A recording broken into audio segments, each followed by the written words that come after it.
Hello and welcome to another episode of the Feather on Football podcast with me, Luke Feather. This week I'm joined by Josh. Hello, Josh. Hi, you're right. All right. And Sam. Hi, thanks for having me. No worries.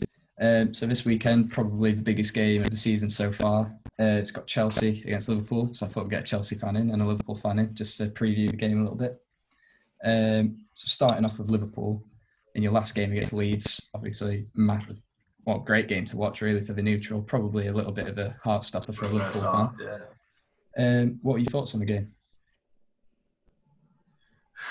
I don't even know, to be honest. Leeds looked good. I think they looked organised. Obviously, conceding 4 goals isn't good, but with the ball, they looked good. I think everyone kind of expected them to go into the league and just run at people, but they did look.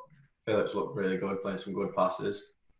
Caused us problems. Van Dijk looked complacent, I think, especially for Bamford's goal. Alexander-Arnold, shaky game. So defensively not good, but Salah had an amazing game.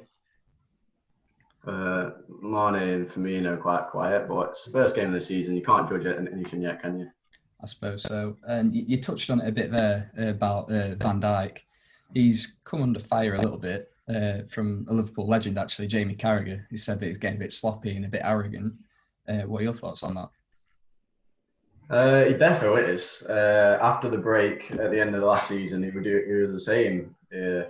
Just mistakes from needless passing or dribbling that he'd never do when he first came, his first year at Liverpool. So I don't know why he's brought it into his game, but he needs to stop because it's causing us goals, and it's not a man that needs to cause us goals.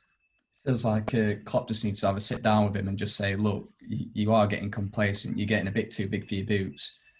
Just needs to take it back down to basics, is what they were doing so well. 100%. But like you said, one big positive for the game is your star man, Mohamed Salah, gets a hat-trick. I mean, I don't think even still after 3-4 years in England, I don't think he gets enough recognition, to be honest. He is good. I think people started slating him a lot recently. Yeah, one of the arguments against him was it was a bit selfish, but I think as a goal scorer, as a striker, you need that in your game, I think. Yeah, definitely. You need to want to score. Yeah. So, Josh, we'll move on to Chelsea. Slightly more convincing game against Brighton, although at times maybe not. 3-1 win. What are your thoughts on the game? I'm happy with the result, happy with the performance. I thought the Brighton goal really got us going. I think we were looking a bit shaky until then. But yeah, we scored some great goals. Obviously, Reece James scored, Zuma, and then Jorginho with the penalty. But as I said, it's always good when you get like unlikely goal scorers, because if you're not expecting them to score and then you've got like your other players like Werner, Havertz, blah, blah, blah, then it's always a good sign. But yeah, I thought we played well and I was happy with the result. One of my major thoughts on the game was that Brighton away, I think Chelsea drew Brighton away last season. And last season, those were the sort of games that Chelsea were dropping points in, like against Bournemouth and West Ham and Brighton, and just these sorts of teams. So even though we didn't play brilliantly, I think it's encouraging that we still managed to get 3 points. Still got a result out of it, yeah. Yeah, definitely. Last season, we were dropping too many points to games that we should have been winning, as you said, like Bournemouth or them kind of teams. But it's positive that we've got the result.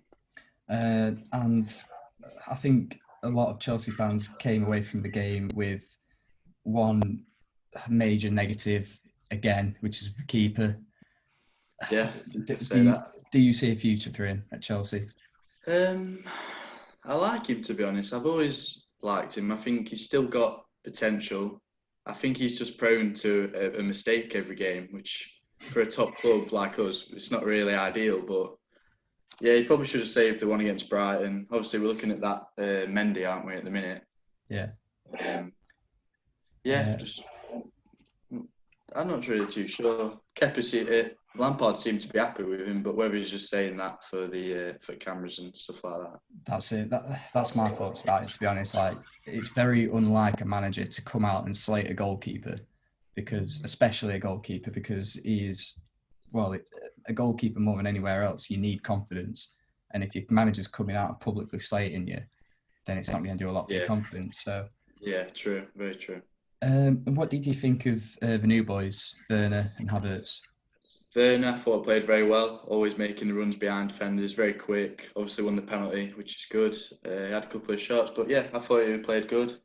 Havertz maybe not as good, but he's not been training very long. It's his first game in Premier League. He needs time to adapt. I don't think he should be getting slated how he is. I mean, he's still, apart from the couple of like obvious errors that he made, he didn't have an all-in-all bad game. So Yeah, you've got to give him time, I think, to adapt and get to know the style of the Premier League. also, I don't think he was playing in a position that he's going to be in a lot this season. Obviously, with the wingers, Ziyech's going to be out for a couple of weeks. So I think when Ziyech's back in, Havertz will probably be more central, and that's when we'll see the best of him. Yeah, I agree. So another major thing that has been brought up, by the managers as well, Lampard and Klopp, is the contrasting transfer windows between the two teams. So whereas Chelsea have spent over £200 million on players, Liverpool have been a little bit quiet. So I'll start with you, Sam. Do you think, obviously today it's come out that the deal for Thiago is all but done, and other than that, you've signed Tomiskas from Olympiacos. Do you think you've done enough to, mount another serious title challenge? Obviously, Thiago is a class signing. If we secure that, that's unreal. I don't know much of this left back, but we did need a bit of a backup, so I don't mind that. I would have liked another right back because if Trent doesn't play, we've got nothing going for us. I know he quite likes that Nico Williams, but I just don't think he's ready yet. It was fault for Aubameyang's goal in the Community Shield, so I think he's just maybe a bit premature bringing him in. Well, I mean, I wanted Werner. I think that would have just topped us off. I'm jealous about that one. Just more goal threat up front.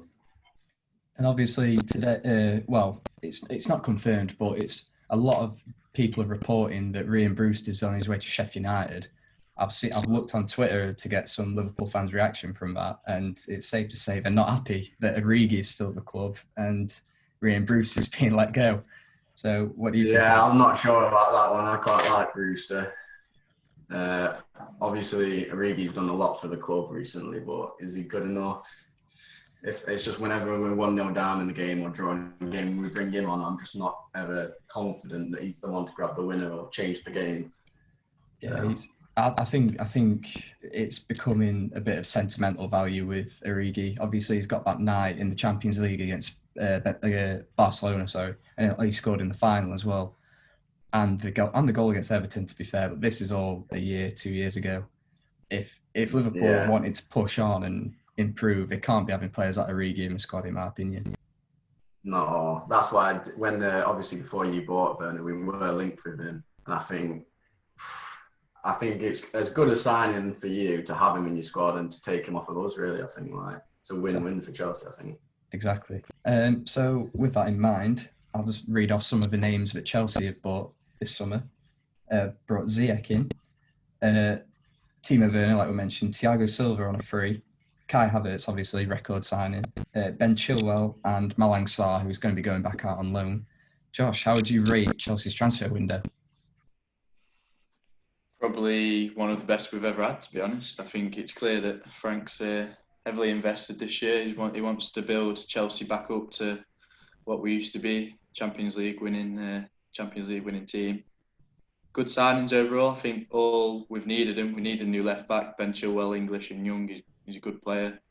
Thiago Silva coming in, brings in a bit of experience. Been at PSG for how many years? I think he's a quality player. Only for maybe a year or two, but he'll bring some stability in, and he'll help a lot of the young players like progress and stuff. Havertz, obviously a cracking player, looked good in the Bundesliga and needs time to adapt. Werner's the same, he's very good. He'll need time to adapt, but already in the Brighton game you could tell that he was going to be a good player for Chelsea. Yeah, and just touching on Thiago Silva again, I remember the last time you came on the podcast, Josh, we were talking about where Chelsea still needed to strengthen, and both of us said we needed a leader at centre-back, someone to come in and sort of sort out Zuma or Christensen or Tomori, whoever's playing with him. Because for me, Rudiger's not that man. And neither of us could actually think of a centre-back at the time that would come in and be that leader because, well, that just didn't look like there was any on the market. So I personally think Thiago Silva's a massive signing for Chelsea. Yeah, huge. Big signing. Right, so moving on from that, the last time Liverpool played Chelsea, it was another great game. It was 5-3 to Liverpool.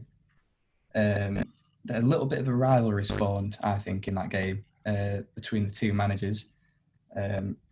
Basically, Lampard accusing Klopp of giving it the big un. How do you see this sort of transpiring in the next few fixtures between the games? I'll start with you, Sam. Well, I think it's to do with the league getting much stronger now. I think you're seeing more rivalries just out of quality. See, Liverpool, Man City is becoming more of a rivalry. I'd say Chelsea United have, especially at the end of last season, going for top 4. So I think it's all about the league just getting stronger. I think it's healthy for every team to carry on getting better and better. Yeah, I'd agree with that. And another comment that's sort of surfaced on social media a lot is Klopp accusing Chelsea of trying to buy the league and spending big. And Lampard's come out and said that comment was amusing to him, and then listed off Virgil van Dijk, Alisson, Fabinho, Keita, Salah and Mane, and said, well, you've spent more money on these players than Chelsea have on their players. So do you like that, Josh? Do you think it's good for Lampard to sort of stick up for himself and sort of defend his team? Yeah, it's good. I think he's got to back himself up. I think that point's just ridiculous anyway. If you look at our net spending this summer, it's only around the 100 million mark with us selling Hazard and Morata last year. And compared to the players that Liverpool have bought in, and they've not really sold anyone to make up for that money, they've spent loads more money than us. So I'm not sure why he's come out and said that. But yeah, I'm glad that Lampard's kind of backing himself up. I suppose from a Liverpool point of view, you sold in recent years. You've sold Luis Suarez for 70 million pounds, and then the big one, Coutinho, for near enough 150 million pounds. So the way I see it, Chelsea are just doing what Liverpool have done for the last few years. It's all about the net spend. Like, sold Hazard for a massive fee, Morata as well. So yeah, I see no problem with it really. I think Klopp's just getting a little bit jealous that Chelsea have got all the money. I think everyone's so quick to jump on how much taking all of his signings. Go on, Sam. Everyone's so quick to jump on how much people are like buying players for, but no one ever accounts for the people they're selling. And I think money just wins titles, so I don't have a problem with any of it. That's a fair point. I suppose when you look at the top 6 really, or the big 6, none of them are really spending without bringing in. Maybe Man City could be accused of it. That's why they've had their financial fair play problems. But I think they're all doing the same thing, really. So I always find it a little bit cheap when they try and accuse other teams of doing it. But that's just me. So just to finish, I think we'll try and put together a combined Chelsea-Liverpool 11. We'll do it in a 4-3-3 formation because that's just what both teams play mostly. So starting off with the goalkeeper, maybe one of the easier ones, but Josh, can you try and raise a point for Kepa? I know it's hard, but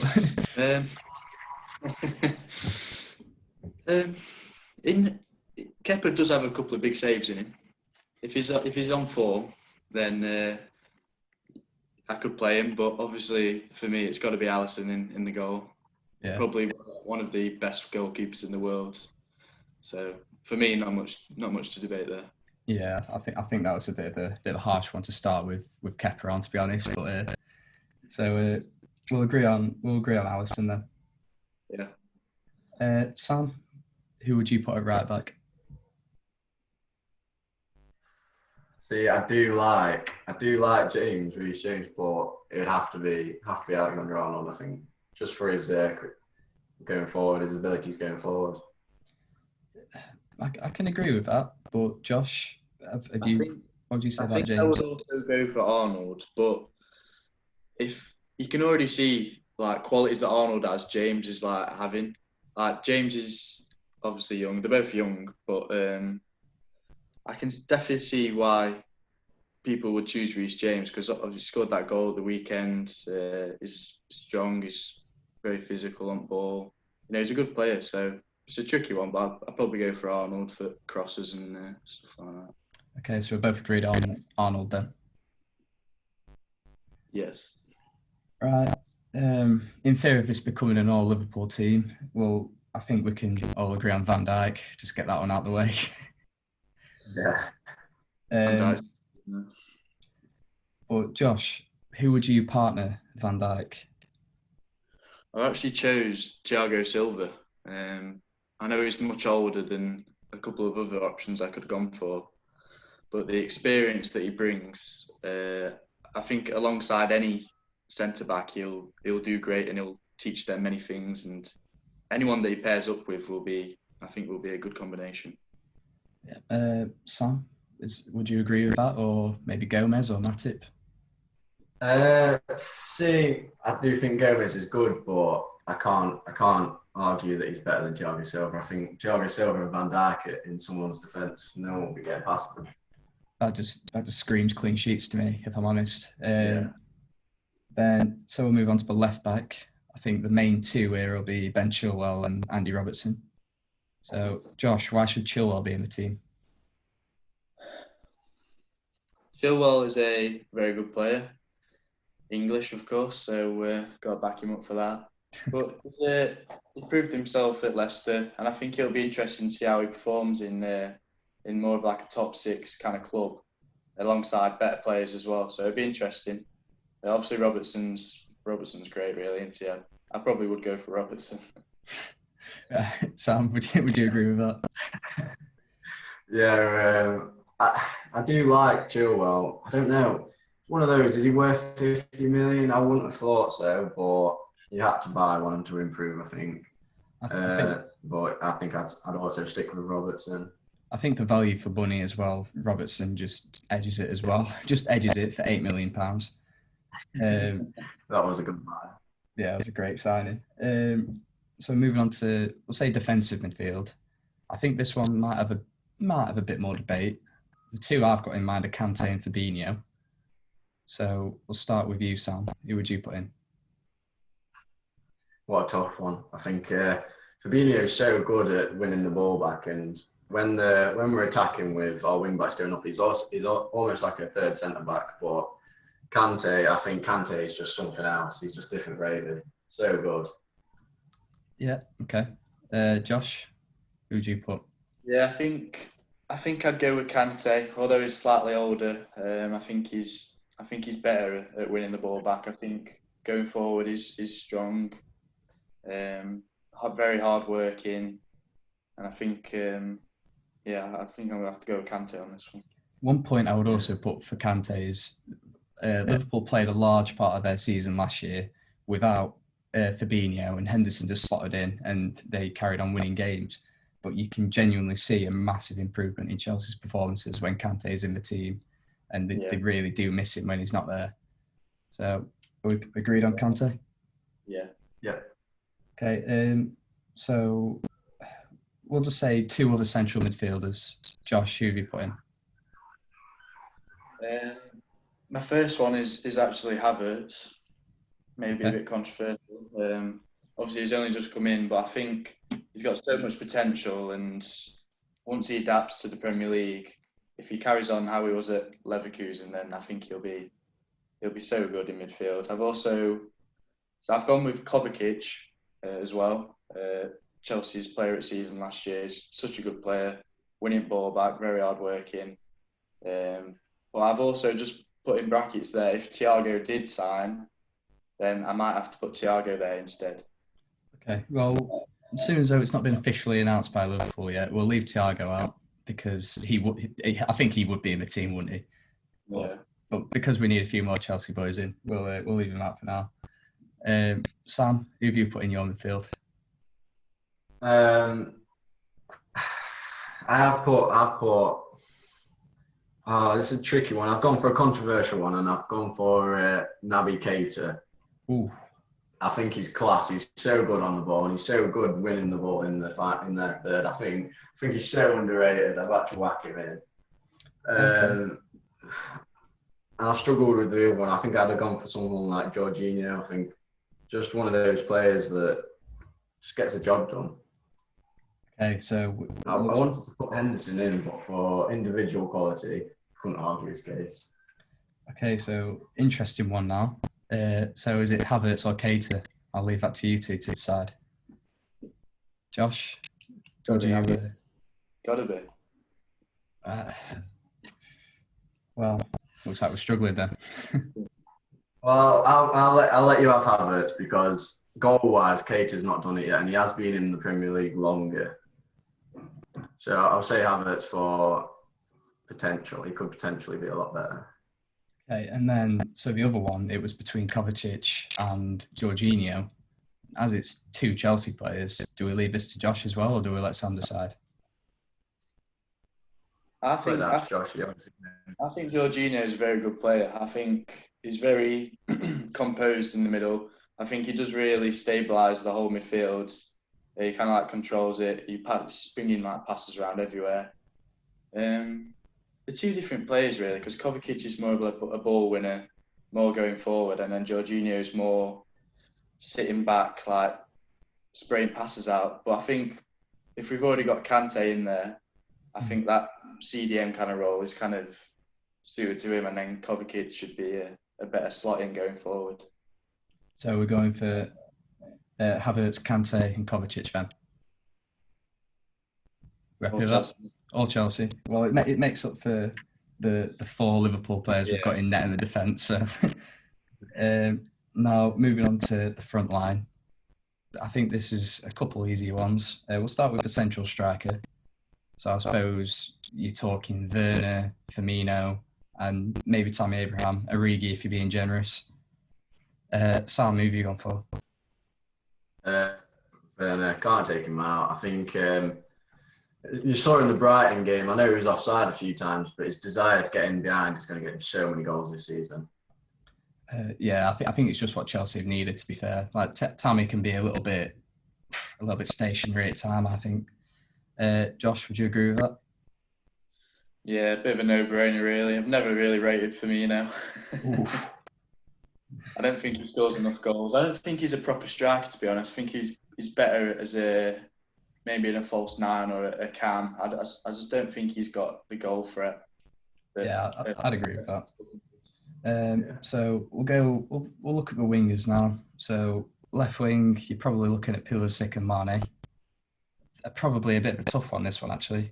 But Sam, who have you gone for? Well, I put Mane in, but Pulisic was so dangerous and so good for Chelsea last season. I think Mane has got the ability to be one of the best attackers in the league, but I feel like he needs to be like Salah. He needs to be a bit more selfish and needs to want to drive at the defenders a bit more. Because when he does do it, like he's unstoppable, but just doesn't do it all the time. Yeah, I'd agree with that. Josh, who have you gone for left wing? It's a tricky one. Obviously, Mane's a great player. He's world class. I think Pulisic is very good. I think he can get to Mane's level.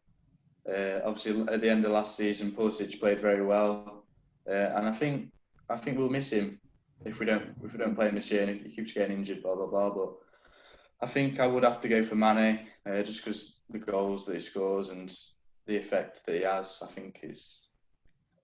I suppose you could probably say he's done it for a bit longer as well than Pulisic. Whereas Pulisic is only young. He's only 21. He's still got time to get to Mane's level. So looking on the other side, I suppose right wing. This one's fairly easy. I think it's between maybe Salah, Hudson-Odoi, Ziyech. Who have we gone for, Josh? So it's got to be Salah, isn't it, really? Yeah. Goals that he scores, the assists, the runs, everything about him really. He's a quality player, and not to say that Ziyech won't reach that, or even Hudson-Odoi, but just the quality of player that he is, and he's shown last season, and even that hat trick at the weekend. I suppose it's the same argument as Salah's been doing it. I think he's won 2 Golden Boots in 3 years in England, and he's just done it for longer. I'd assume you'd agree with that, Sam. Yeah, 100%. Right, so the team we've got in the end, we've got Alisson in goal, Alexander-Arnold, Virgil van Dijk, Thiago Silva, Andy Robertson, Kai Havertz in goal, Kante, and Mateo Kovacic. Then up front we've got Timo Werner, Mohamed Salah, and Sadio Mane. Sounds like a solid team to me. Yeah, it doesn't sound bad, does it? Not bad at all. Right, so just to finish, Josh, Chelsea-Liverpool at the weekend. What's your prediction? I think it'll be a good game. I think there'll be lots of goals with the defences at the minute. Virgil van Dijk, and then obviously if we're playing Kepa in there, I think I'll have to go for a 2-2. 2-2. I think I'd take that, to be fair, against Liverpool. Sam, what do you reckon? I agree. I think it's going to be goals. I think it's going to come down to whose defence or maybe whose attack beats the worst defence kind of thing. But yeah, I'm going to go 3-2 Liverpool. Oof. Confident. What about you? You know what? I'll back Chelsea and say 3-2 Chelsea. I think there's going to be goals. There's always going to be goals when Kepa's playing.